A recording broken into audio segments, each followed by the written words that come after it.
Bismillah walhamdulillah salatu wassalamu ala rasulillah Sayyidina Muhammad ibni Abdullah wa ala alihi wa sahbihi wa mawalah wa la hawla wa la quwata illa billah amma ba'd. Terima kasih kepada yang sudah bergabung. Ada Mas Romli dari Majalengka. Semoga senantiasa dalam keadaan sehat, dan juga teman-teman yang lainnya, sahabat umat yang lainnya. Semoga Allah Ta'ala memberikan ampunan kepada kita, memberikan afiah kepada kita dalam kehidupan kita di dunia, dalam kehidupan kita menjalani keberagamaan kita, dan juga di dalam akhirat kita kelak. Amin ya rabbal alamin.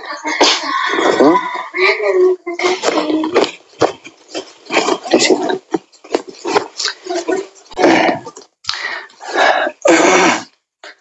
Baik, kita akan mulai dari analogi-analogi ya. Dalam kehidupan kita di dunia ini tidak terhindarkan oleh kita pilihan-pilihan atau untuk melakukan pilihan-pilihan dalam hal apapun. Sering dihadapkan pada pilihan-pilihan. Memilih sekolah, ya kan? Bahkan memilih sudah bersekolah, memilih untuk melanjutkan atau tidak, pindah atau tidak, kadang. Bahkan orang kuliah saja ada mata kuliah yang sifatnya pilihan, sehingga kita kadang bingung mau memilih mata kuliah yang apa untuk kita pilih, itu untuk kita ambil gitu ya. Nah itulah memang di dalam kehidupan dunia ini semuanya serba pilihan ya. Ada yang bisa kita pilih, ada yang tidak bisa kita pilih. Artinya ketika kita pun memilih, kadang-kadang pilihan itu tidak dipertimbangkan dengan pertimbangan yang baik, dengan pertimbangan yang yang prosedural, baik itu menurut akal sehat ataupun menurut pandangan agama. Nah, di situ kadang kita melewatkan prosedur-prosedur yang mestinya bisa kita lakukan, mestinya kita pilih. Karena apa? Karena misalnya memilih kawan, itu pertimbangannya kadang lebih kepada emosi, pertimbangan emosional. Kedekatan emosional ya, atau mungkin kalau kita analogikan kepada anak kecil di usia-usia tertentu, anak kecil itu pilihannya kadang tidak logis, pilihannya tidak dengan pertimbangan yang sebagaimana dilakukan oleh orang dewasa, tapi pertimbangannya lebih kepada apa yang menarik pada pandangan matanya. Kayaknya ada istilah ya, kalau anak kecil tuh kadang lapar mata, bukan lapar perutnya, tapi lapar matanya. Sehingga kalau menemukan sesuatu yang menarik di matanya, makanan dengan bentuk dan warna yang menarik, waduh, itu kadang-kadang walaupun sudah kenyang tadi sudah makan, sudah kenyang, tapi melihat warna dan bentuk makanan yang menarik, dia kepengen. Kalau kita bawa anak kecil itu ke toko roti gitu ya, kemudian menemukan makanan yang snack-snack yang warnanya menarik, dia akan meminta ini dan itu. Nah, barangkali bukan hanya yang kecil, tapi kita juga sering dihadapkan pada situasi seperti itu. Nah, itulah contoh bahwa kadang-kadang kita memilih sesuatu itu berdasarkan perasaan, berdasarkan ketertarikan mata kita saja. Begitu juga ketika memilih kawan, kadang-kadang pertimbangannya bukan ketika hendak kita memastikan bahwa saya akan berkawan dengan si fulan. Pertimbangannya bukan karena bagaimana karakternya dia, tapi sudah terlanjur dekat atau menarik. Nah, kalau yang kita pilih adalah barang, yang kita pilih adalah makanan, yang kita pilih adalah mungkin kawan gitu ya. Ketika dalam perjalanannya menemukan ketidakcocokan, kita bisa, kalau barang kita bisa tidak memakainya, kita bisa jual kembali misalnya, atau kita bisa tinggalkan. Kalau kawan mungkin kita bisa ya menghindar ketika dia tidak membawa kemaslahatan dalam kehidupan kita. Tapi kalau pasangan bagaimana? Apakah kita akan tinggalkan? Kalaupun boleh, tetapi yang harus kita ingat adalah abghadul halal ilallahi at-talaq, kata Rasulullah. Perceraian itu walaupun boleh, tetapi kata Nabi itu sesuatu yang sangat harus dihindari karena tidak disukai oleh Allah Subhanahu wa Ta'ala. Maka dalam konteks pernikahan yang kadang-kadang membingungkan, kita dihadapkan pada pilihan. Oh, kadang ya situasi sekarang ini bukan hanya bingung untuk melangkah pada jenjang berikutnya, tetapi bingung menentukan siapa dari sekian banyak yang ya kan, makanya kebingungan itu semakin bertambah dalam hal pernikahan itu ketika calonnya lebih dari satu. Punya calon satu saja sudah bingung, ya kan? Apalagi calonnya banyak. Ya, bingungnya bertambah. Bingung untuk memastikan si A atau si B yang lebih baik. Bingung apakah kalau si A yang dipilih dia akan membawa kebaikan. Semakin bingung seperti itu. Ya, semakin bingung. Maka disinilah fungsi meminta pertolongan kepada Allah Subhanahu wa Ta'ala. Ya. Nah, makanya kalau kita merujuk kepada tuntunan dari para ulama salaf itu, ketika beliau memaknai dalam prakteknya tentang ayat Al-Quran, tentang hadis Nabi, ya, misalnya kalau kalian dihadapkan pada sesuatu yang membingungkan, maka beristikharahlah. Ya.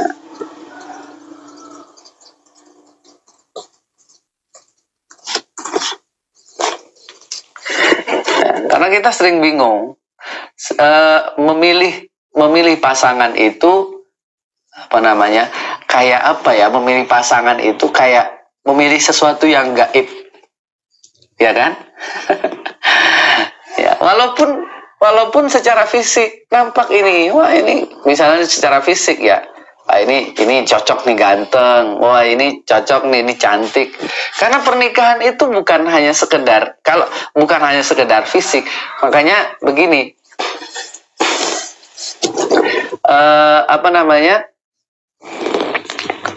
apa sih? Baca komennya teman-teman ini lucu-lucu ya. Ya.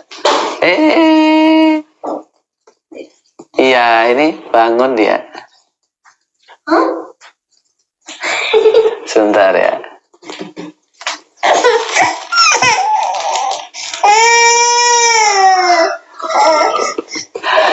Baik, ya, kita lanjut. Ya. Jadi memilih pasangan itu kalau yang dipertimbangkan itu adalah dia ini baik atau tidak, ada istilahnya berkah apa tidak buat saya. Berkah itu kan ziyadatul khair fil khair ya. Ketika menjomblo dia menjalani kehidupan dengan baik, ibadahnya bagus, kerjanya juga bagus ya. Bahkan karakternya bagus, itu barokah dia, baik dia.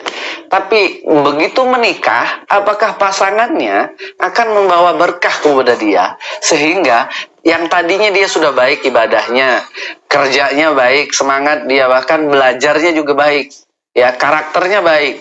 Tapi begitu menikah, apakah pasangannya membawa berkah sehingga dia bertambah lagi kebaikan yang tadi baru 4 item nambah menjadi 5, jadi 7. Nah, memilih, kalau pertimbangannya mencari jodoh itu seperti itu sama kayak memilih barang gaib gitu loh.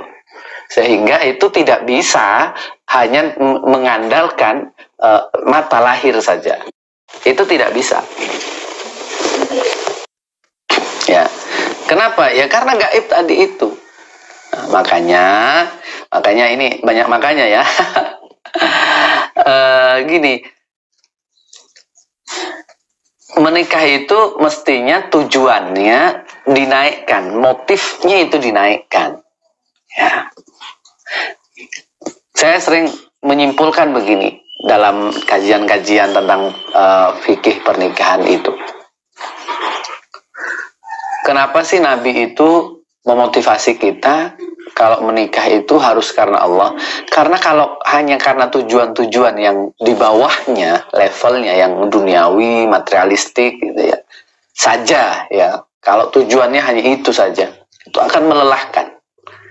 Ya, pernikahan itu kalau tujuannya hanya untuk kepuasan biologis, hanya untuk kepentingan duniawi, itu akan melelahkan. Kenapa? Karena dalam rumah tangga itu mesti ada dinamikanya, mesti ada konflik-konflik, ya, mesti ada itu, dan itu tidak bisa dihindari.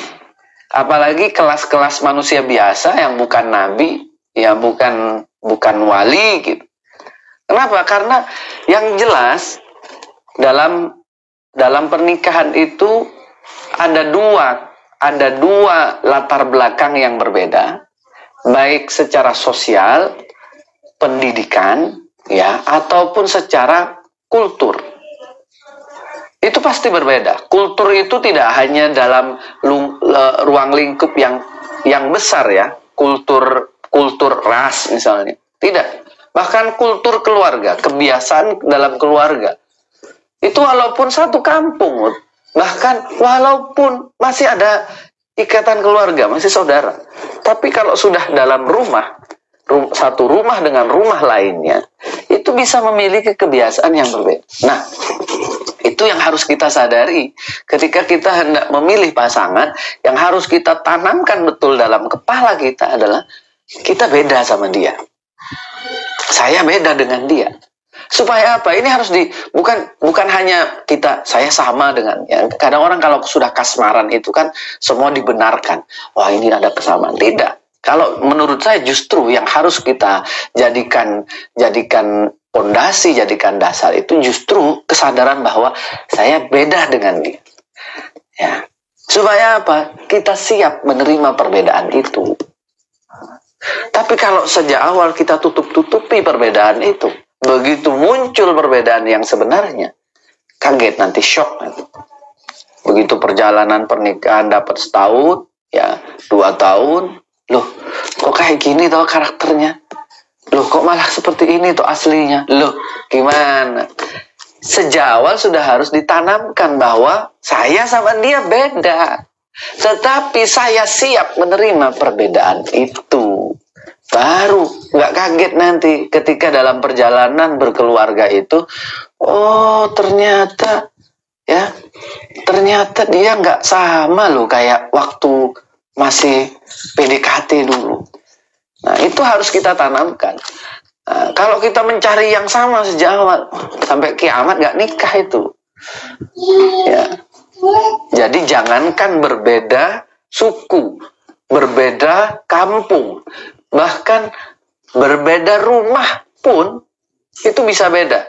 Ya, bahkan dalam satu rumah pun, ya, anak kita, ya, kita dengan saudara kita, mesti cara pandangnya berbeda, cara fikirnya itu beda.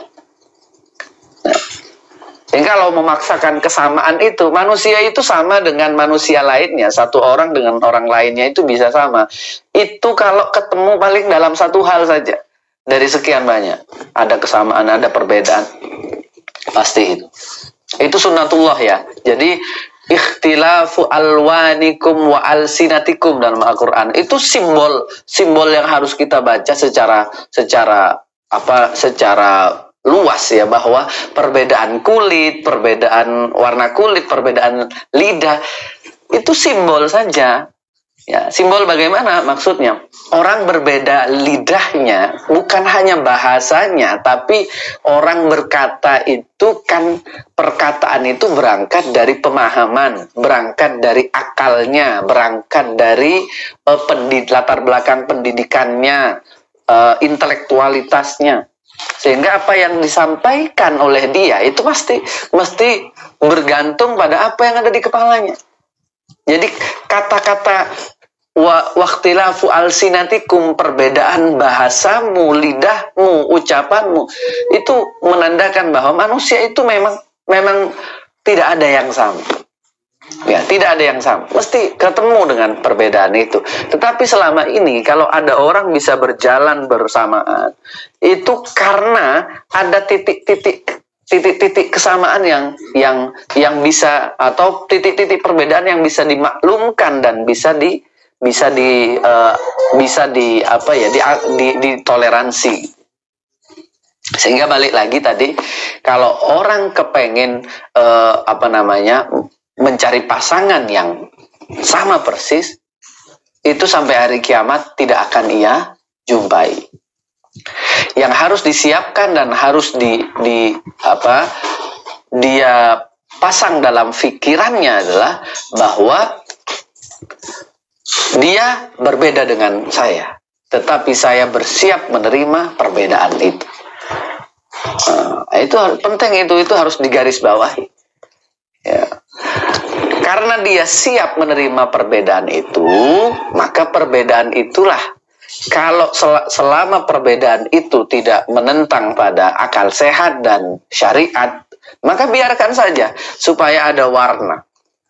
Tetapi kalau perbedaan itu berkaitan pada hal yang prinsip, kepada agama, kepada syariat, kepada akal sehat, kepada ilmu pengetahuan, nah maka itu harus disamakan, frekuensinya harus disamakan.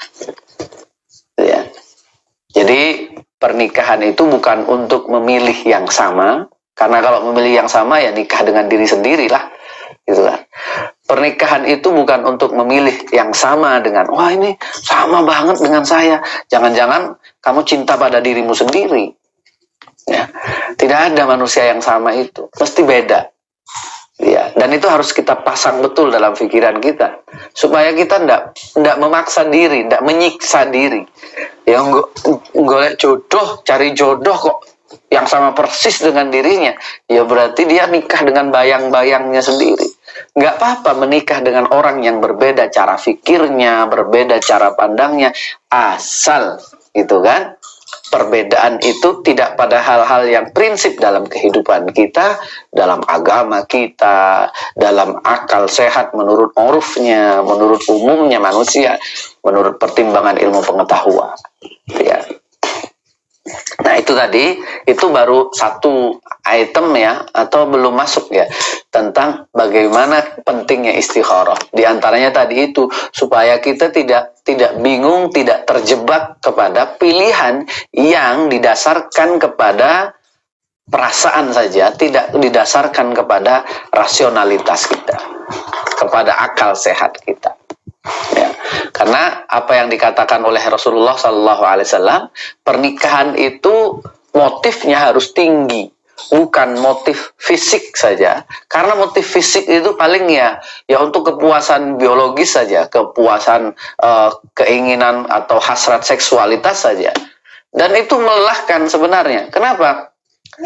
Karena begini, orang kalau orientasinya hanya untuk orientasi fisik saja, ya, pasangan itu bisa nampak luar biasa ketika dia sedang ada hasrat. Begitu tidak ada hasrat, itu biasa saja. Ya. Anda misalnya yang sudah menikah, coba evaluasi lagi, ya. Evaluasi lagi. Apakah pasangan Anda selalu sepanjang 24 jam itu memuji? Belum tentu. Iya kan? Kenapa ya? Karena memang manusia itu tidak seperti itu. Ya, sama halnya kita punya apa istilahnya ya? Punya teman-teman misalnya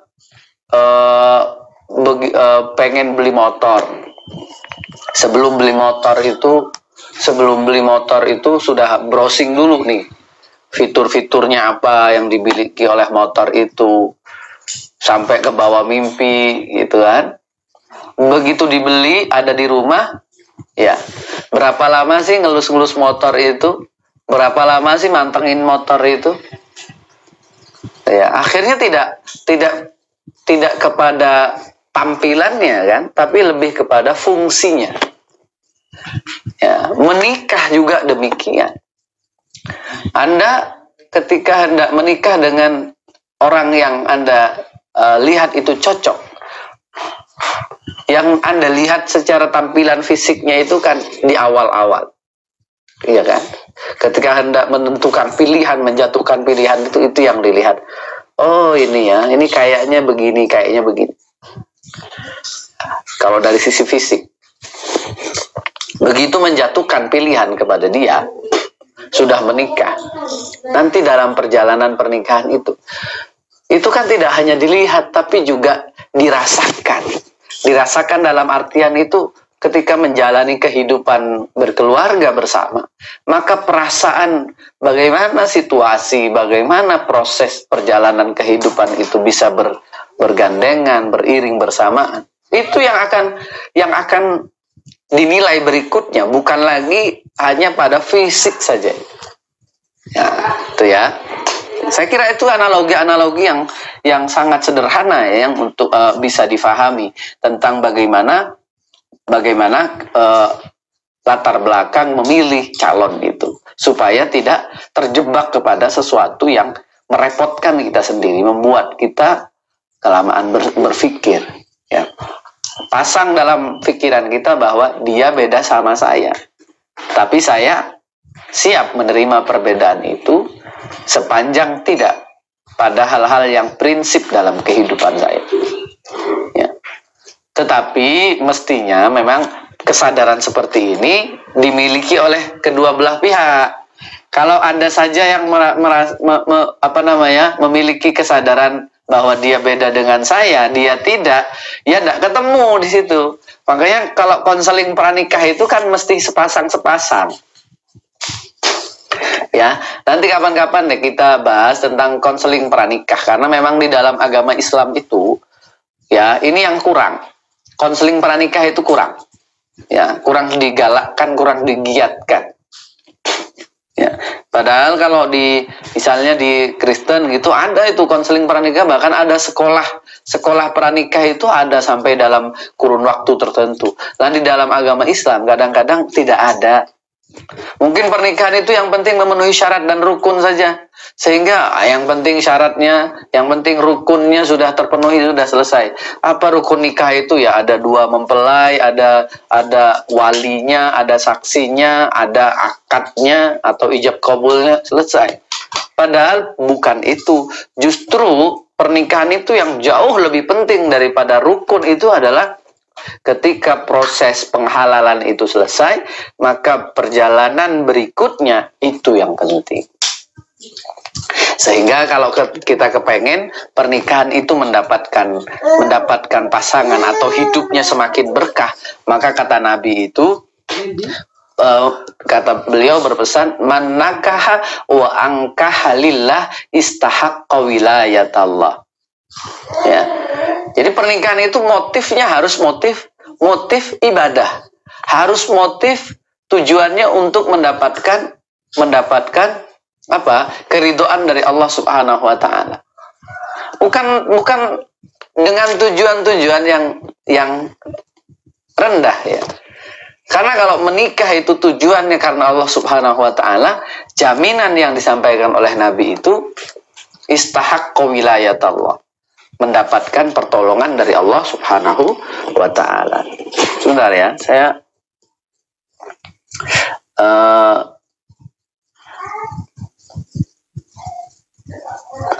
nah, dan yang perlu kita yang perlu kita ketahui, Anda pernah dengar cerita nggak tentang proses pernikahan Nabi dengan Sayyidah Aisyah? Itu menarik loh.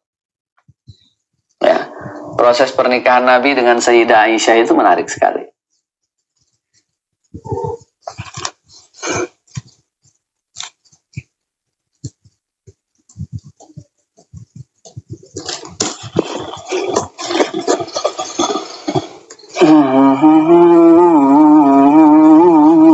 Nah, Rasulullah Shallallahu Alaihi Wasallam menikah dengan Sayyidah Aisyah itu setelah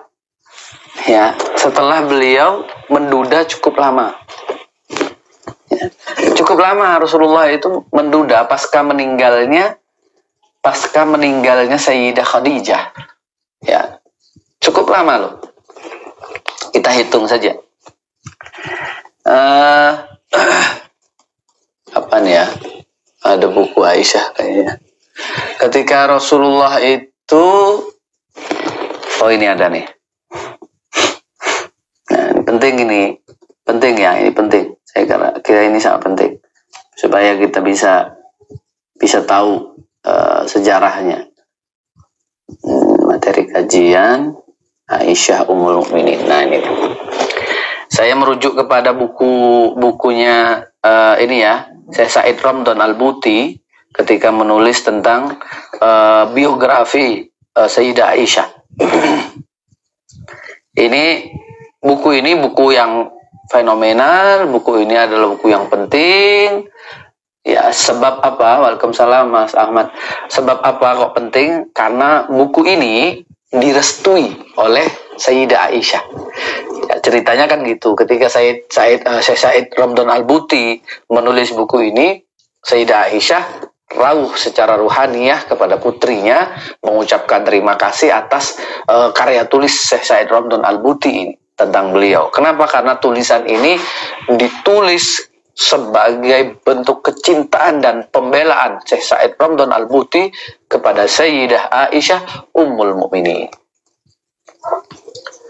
Jadi saya kemarin menyimpulkan begini, ternyata betul orang yang memiliki pertautan batin dengan orang-orang soleh itu pertautannya bukan imajinasi tapi itu nyata. Bagaimana siapa itu? Sahibul Burdah, Al-Imam Al-Busiri, ketika kecintaannya memuncak kemudian menulis tentang burdah, pujian-pujian, madaih kepada Rasulullah. Rasulullah datang dalam mimpinya. Satu. Yang kedua, ketika Syekh Said Ramdhan Al-Buti dengan kecintaannya, pembelaannya kepada Sayyidah Aisyah, kemudian menulis tentang biografi Sayyidah Aisyah datang. Jadi kecintaan itu tidak itu penting supaya apa? Supaya kita betul-betul tahu bahwa cinta itu bukan hanya batasannya, bukan hanya bertumbuh pada fisik, tapi itu kepada ruh. Nah, itu ya, cinta yang lillah itu bisa mendatangkan seseorang pada kesyahidan ya. Baik. Nah, ini dia.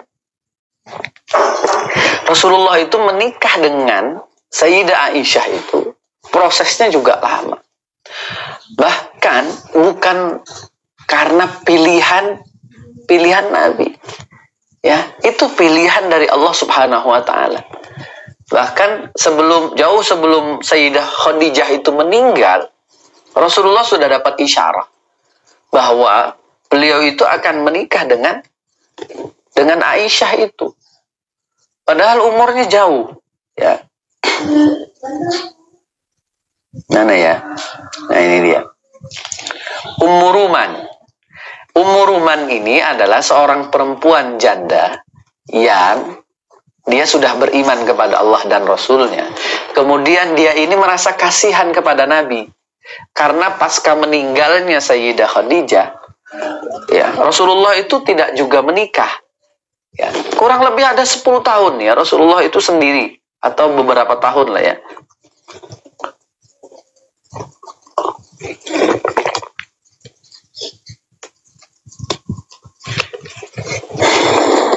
Karena gini, pernikahan itu Rasulullah lakukan dengan Aisyah itu 3 tahun kalau tidak salah sebelum beliau hijrah. Ya, sebelum 3 tahun beliau hijrah itu Rasulullah menikahi menikahi Aisyah. Sedangkan meninggalnya Khadijah itu ya jauh sebelum Rasulullah menikahi Khadijah Aisyah itu.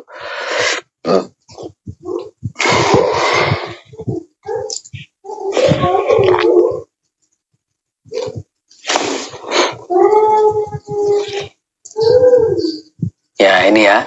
Jadi ini pernikahan Rasulullah itu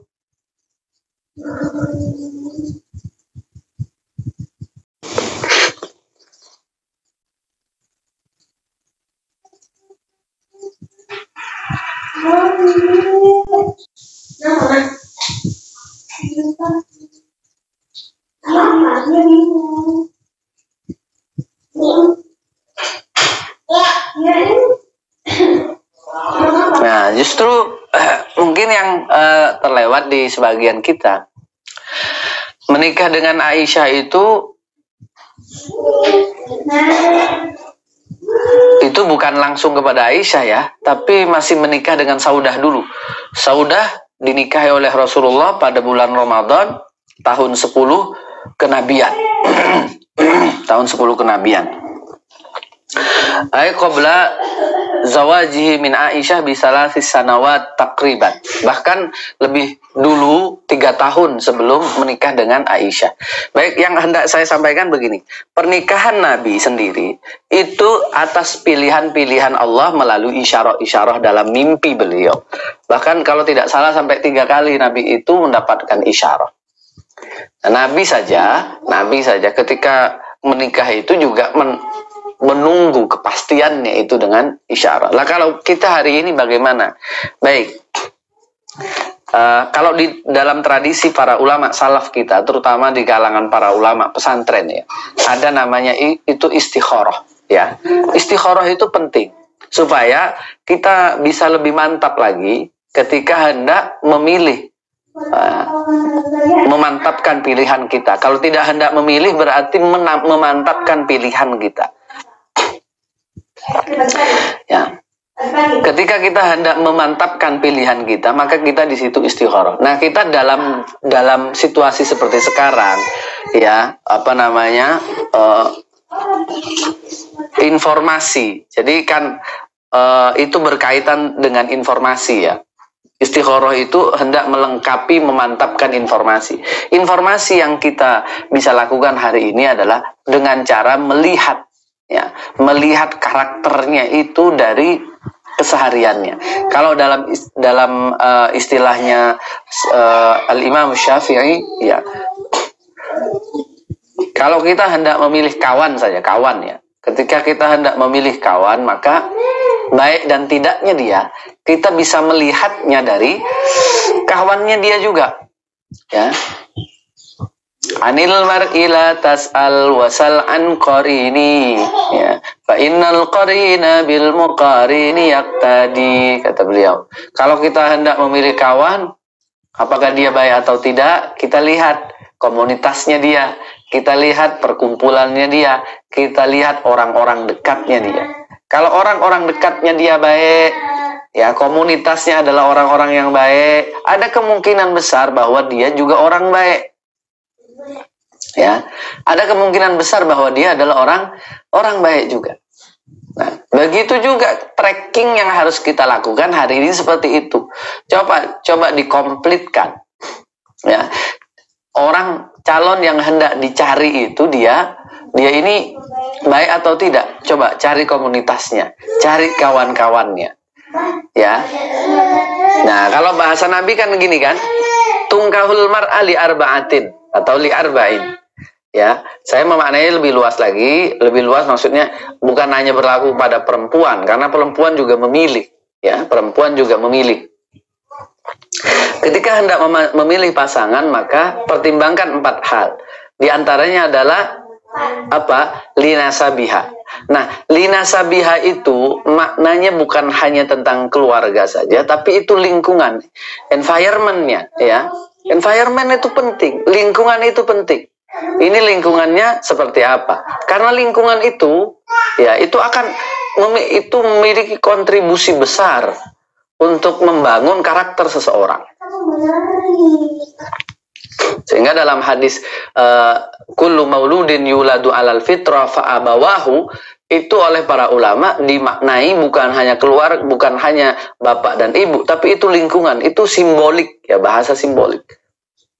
Keluarga itu memiliki peranan penting membentuk karakter seseorang. Ya.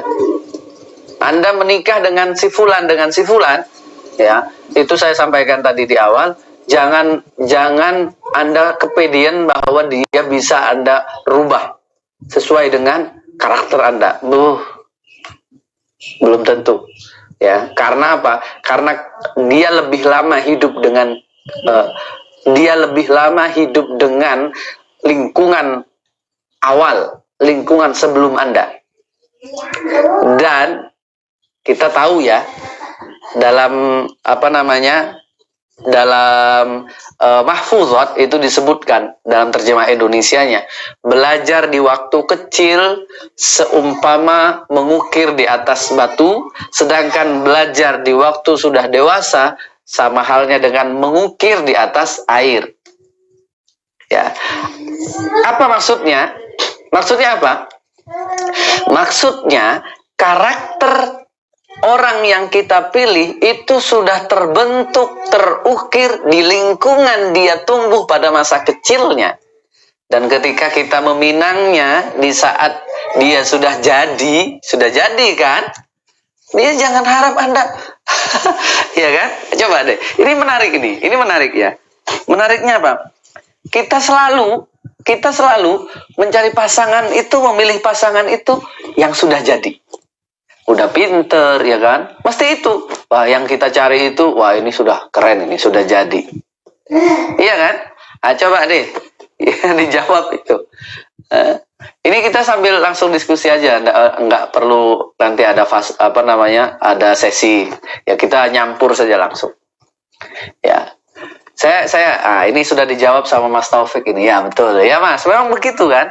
Anda, saya, siapapun memilih pasangan itu mesti yang sudah jadi. Ya kan? Sudah jadi. Bahkan Nabi pun kan mensyaratkan seperti itu, mengisyaratkan seperti itu. Ya. Menikah itu dengan orang yang sudah jadi. Udah pinter, udah cantik, udah segala macam. Sampai-sampai kita lupa bahwa kalau dia memang sudah jadi seperti itu, konsekuensi yang harus kita siap untuk terima adalah dia punya karakter sendiri, punya pertimbangan sendiri, punya cara pandang sendiri. Kan dia sudah jadi. Ya kan? Kalau yang belum jadi, berarti apa? Kalau belum jadi, ya kita dari awal mendidik dia. Maka dia bisa agak mirip dengan kita. Oh, udah jelas milihnya yang sudah jadi, tapi nggak mau menerima perbedaan. Padahal latar belakangnya mesti beda. Memilih orang yang sudah jadi itu artinya kita memilih orang yang berbeda dengan kita. Pasti beda. Ya. Kita tertarik kepada dia itu kan kadang gini kan. Orang memilih pasangan itu untuk menyempurnakan kekurangan di dia.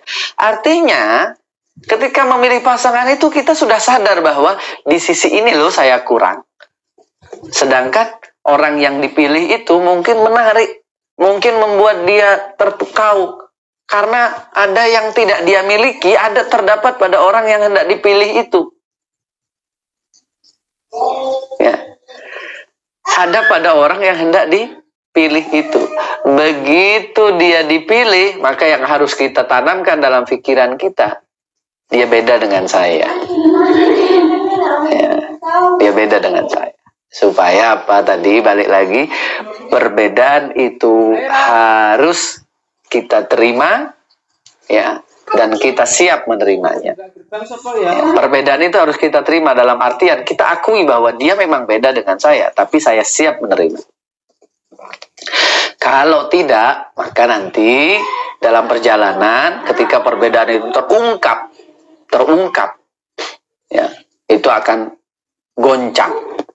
Tapi kalau sejak awal ditanamkan bahwa dia memang beda dengan saya, nah maka perbedaan itu tidak akan terlalu ya signifikan membawa guncangan-guncangan.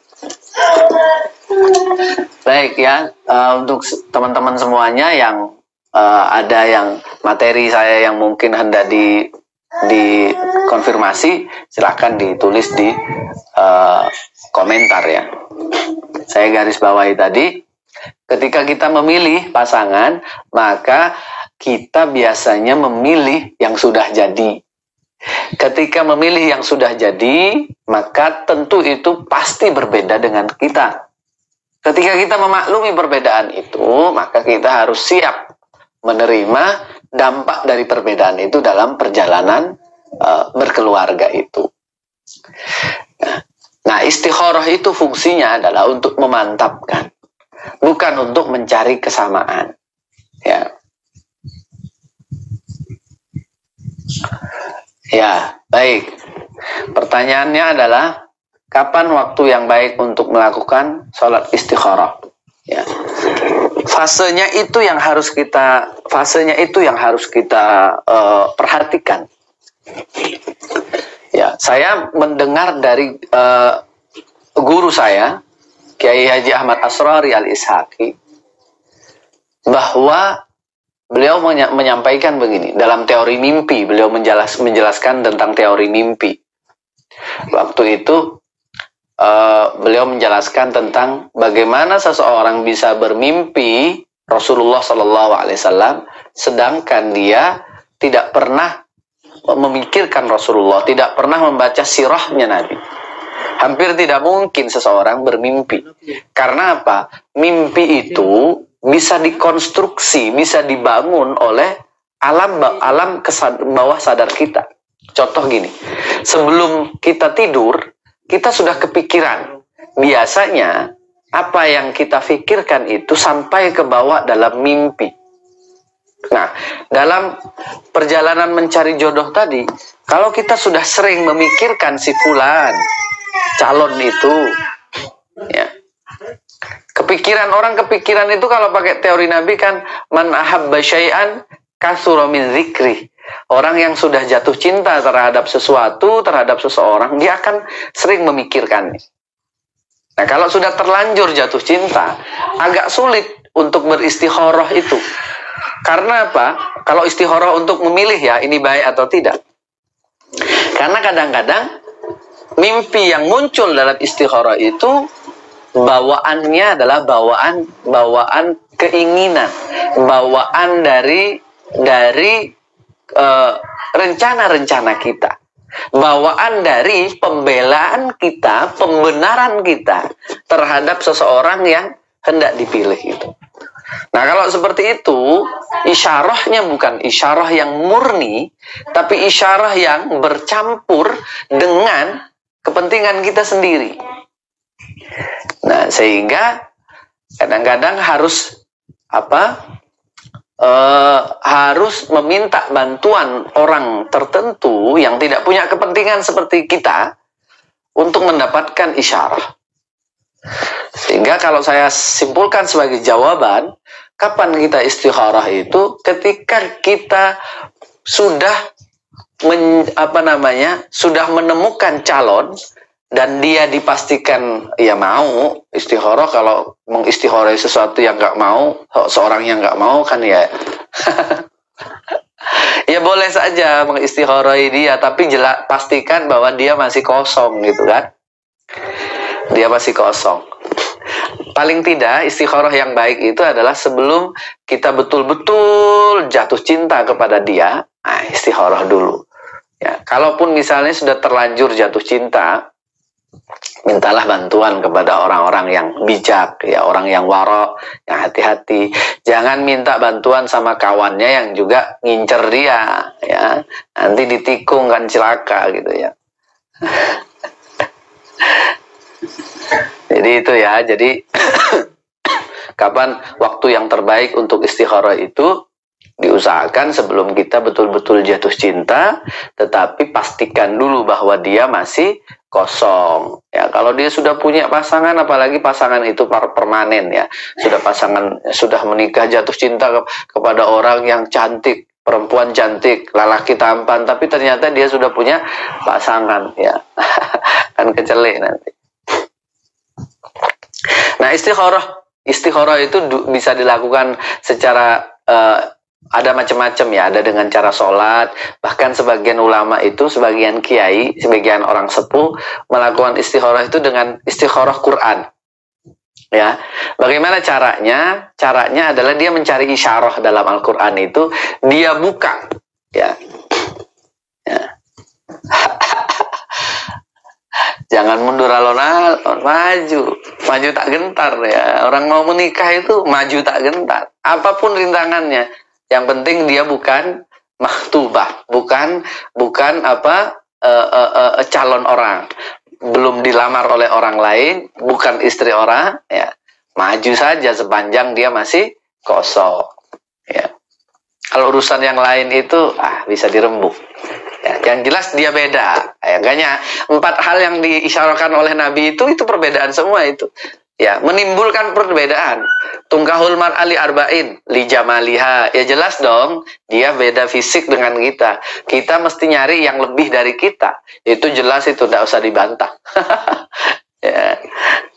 Di jamaliha, nikahilah perempuan itu karena kecantikannya. Oh, berarti kita mesti termotivasi untuk mencari yang lebih cantik. Apalagi Anda penggemar drakor, ya kan?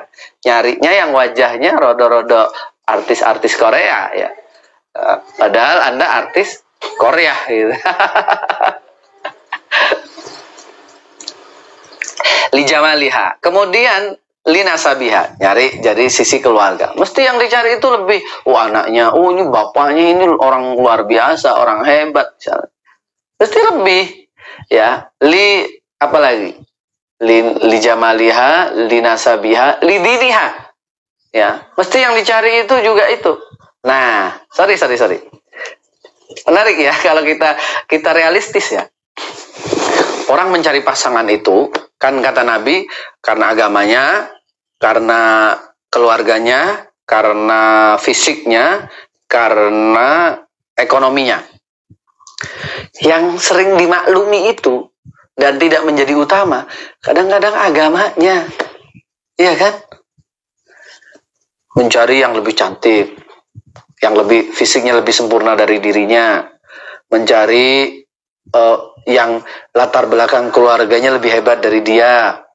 Ini berani loh mencari yang sisi ekonominya lebih bagus dari dia.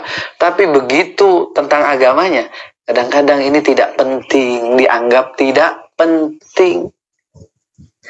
Ya, makanya Nabi mengatakan, kalau tidak kumpul semuanya, fatfar bidatid-din taribat yadak.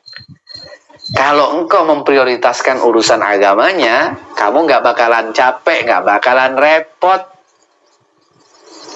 Yang bikin repot itu kalau menikah tidak punya orientasi spiritual, tidak punya orientasi lillah, mencari keridhaan Allah Subhanahu wa Ta'ala. Orang kalau menikah memilih pasangan, dalam pasangan apapun ya, saya kira ini berlaku umum ya. Orang yang hendak memilih atau tujuan-tujuan dalam kehidupannya itu tidak karena Allah, maka dia akan kecapean, dia akan susah sendiri, dia akan menemukan banyak kesulitan. Karena kalau karena Allah itu menjadi tanggung jawab Allah. Istahaqqa wilayatallah. Dia akan mendapatkan hak ya, untuk ditolong oleh Allah Subhanahu wa Ta'ala. Karena orientasinya karena Allah.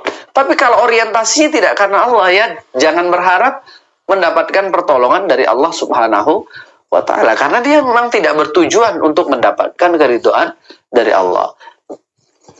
Kalau kita membaca hadisnya Nabi, an-nikahu sunnati, maka jangan hanya nikah itu sunnahnya Nabi, tapi pahami bagaimana itu jaminan Nabi, gitu loh. Menikah itu harus dengan tujuan. Kalau sunnahnya Nabi, menikahnya Nabi gimana dong? Pernikahan Nabi itu ya tujuannya untuk apa? Ya untuk memenuhi apa yang menjadi tujuan dari Allah Subhanahu wa taala menetapkan sunnatun nikah itu. Ya, jadi itu ya, istikharah itu penting supaya apa? Supaya kita tidak hanya bertumpu pada penilaian-penilaian yang bersifat emosional, bersifat perasaan saja. Karena pilihan kita yang bersifat emosional, perasaan saja itu sangat temporer sekali. Ya, mata lahir kita mungkin akan terhibur dengan yang indah-indah, tetapi keindahan secara fisik itu sangat temporer sekali.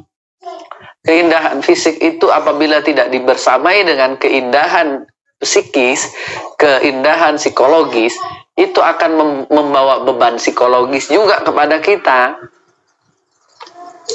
Ya, sehingga nanti dalam proses mengarungi bahtera rumah tangga itu, konflik-konflik itu akan sulit untuk diredam, akan sulit menemukan obat. Ya, sama halnya dengan apa ya? Jadi kesenangan ataupun kesedihan itu kita bisa memanagenya sendiri dengan mencari obat. Anda misalnya kalau sedang galau di rumah bisa nyari hiburan.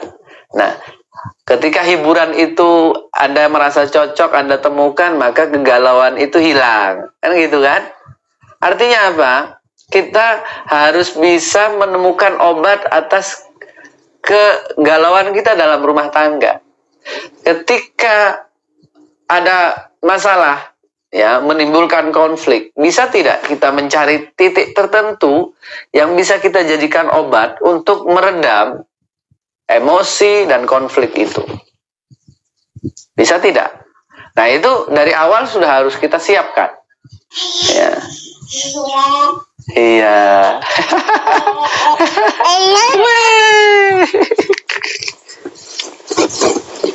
Mau ikut live nih, ya? Ya, sana dulu. Sama mama dulu ya. Iya, sama mama dulu. Baik, monggo teman-teman yang lain. Kalau ada pertanyaan, kita akan selesai dalam 5-10 menit lagi ya. Kita nanti akhiri dengan membaca Asmaul Husna lagi, insya Allah.